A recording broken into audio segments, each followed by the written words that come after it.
Hey, this is Sky. Welcome to my YouTube channel. If you're interested in life coaching or mentoring, go check out my website, skyazrael.com. Let's talk about taking criticism. I think taking criticism is necessary. It's an important part of learning. It's difficult to do for some of us. Some of us take criticism better than others. There's some people that are really good at it. And some people, it hurts more. It's hard to take. I think some of us are insecure in what we do, in what we create, in what we plant our flag in. You know, we say this is ours, this is what we did, this is what we believe, this is what we're about, whatever it is. And when you put yourself out there, there's always going to be somebody that's going to say they don't like it.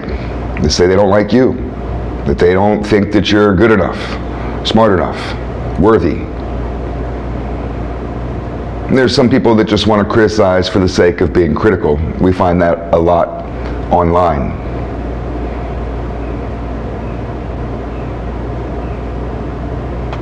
When I first started my motorcycle shop, we were doing custom bikes. That was the main gig. I didn't want to just fix your bike. I didn't start a shop so I could fix your fucking bike. That's not why I got into this game.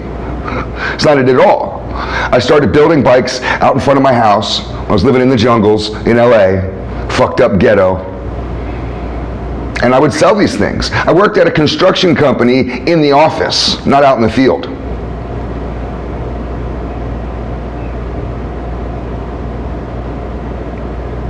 I made more in 1 month selling bikes, custom bikes that I built, than I did at my job. I did that again in another month, where I'm making more just dicking around in my fucking front yard than I am at my job that I'm struggling to commute to and to keep everybody happy and to stress about and always trying to get overtime in. And so I was like, fuck this, I'm quitting. So that's how I started, and I really enjoyed just building custom bikes. Now, I never did the Jesse James shit. And when I came up, it was year 2001. That type of expensive chopper was what made, was what made the papers. It's what got you known. I didn't like that shit. I was on a mission. Every business has to have a mission. The mission of my business, Sinister City Motorcycles, was to intentionally build cheaper bikes. And some people were taken aback by that. What do you mean you're going to build cheaper bikes? Well, I'm going to build bikes that are affordable to working class people. Why the hell would you do that? So some of you are laughing because it just sounds so normal and natural now, but back in the year 2001, if you wanted to start a custom motorcycle shop and you weren't going to be charging $30, $50, $40, $80,000 for your bikes, what the fuck are you even doing? You're a loser. And not only that, but we were willing to customize foreign bikes. So we started off customizing Ducatis and BMWs, bikes that were taboo. Those Ducati and BMW fans, oh God, they're worse than the Harley guys. Ducati was the worst. You couldn't even paint a Ducati. This was old school rules. Ducatis all came in red. You couldn't paint it. If you had a custom paint job on your Ducati, these Ducati guys would just look at you like you're a piece of shit, like you destroyed their bike. Triumph guys were kind of like that too.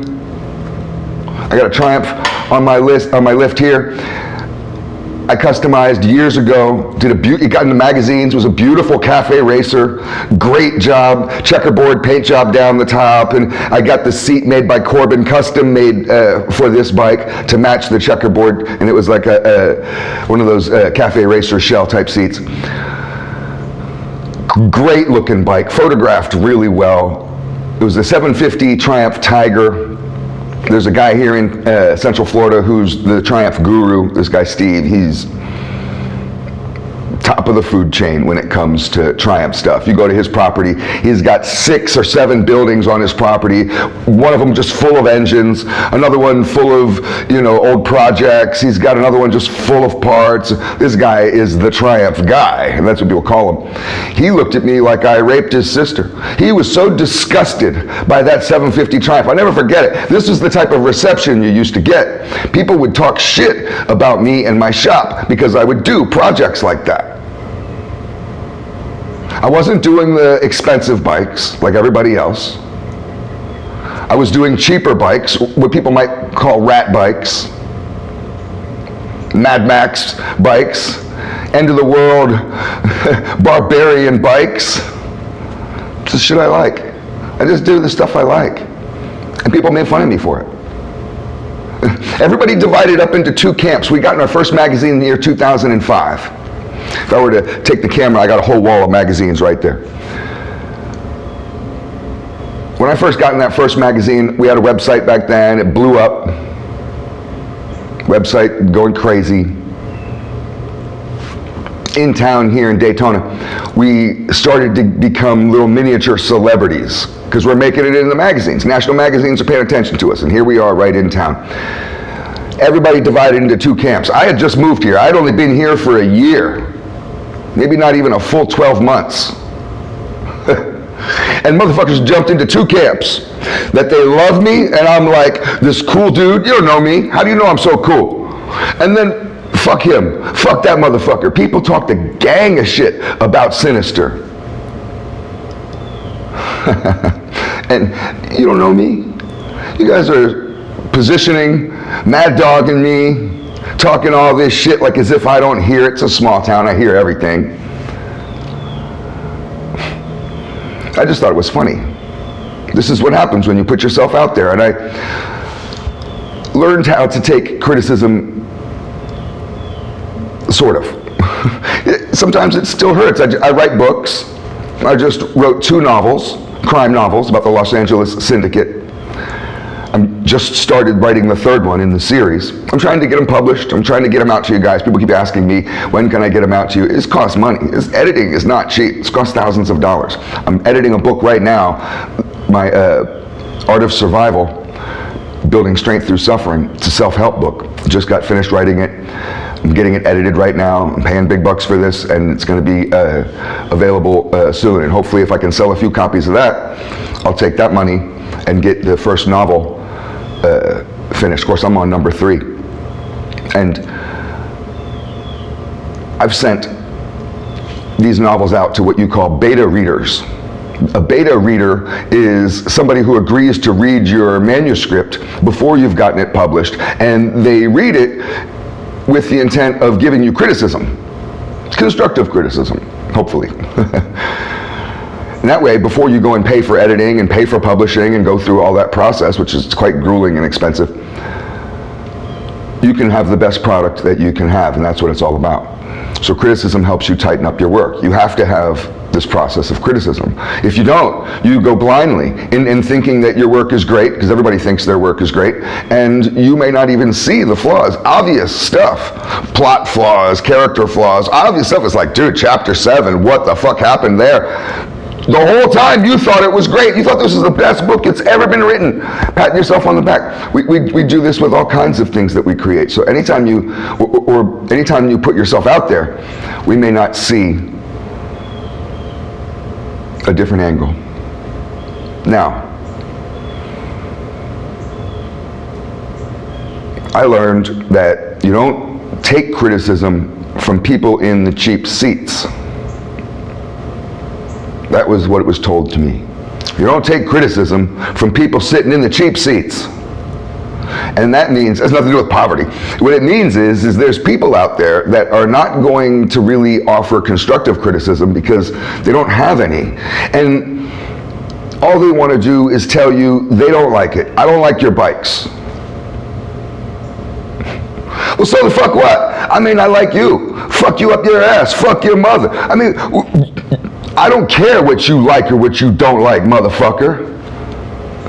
Right? Now, people just want to throw cheap shots. They do it on the internet. They do it everywhere. Those types of people, the cheap shots, that's the cheap seats, they can all go fuck themselves. They can all go fuck themselves to hell. You drown them out. You don't even pay attention to them. They don't exist. Fuck them. They're gonna always be there. Like mud in the ground after it rains, the mud's always gonna be there. Now, the people that you do take criticism from are the people that are doing what you do. People that are putting themselves out there and getting criticism thrown upon them. If somebody's out there in that bloody battle, because it can be a bloody battle to put yourself out there in the world in various ways, to express your beliefs, go try it. Try to have a YouTube channel and you start talking politics. I don't have a political channel, and I commend the people that do, because they take a beating. Oh my God. And they have to drown out the cheap seats, the idiots, the riffraff, the dumbasses that just want to say, I don't like you. But if there's somebody who is doing what you do, who's a colleague, if another bike builder tells me that they don't like aspects of my bike, well, my ears pop up. What don't you like? Oh, you don't like the exhaust, or you would have put different tires, or you don't like those handlebars? Okay, it may be just a simple choice of style. There's all kinds of reasons why, but I pay attention to that shit. So there's different ways to take criticism. You always take it with a grain of salt, but it's always important to have it. I was told this with my books, to never get hung up on what people say. Don't try to argue with them or fight them.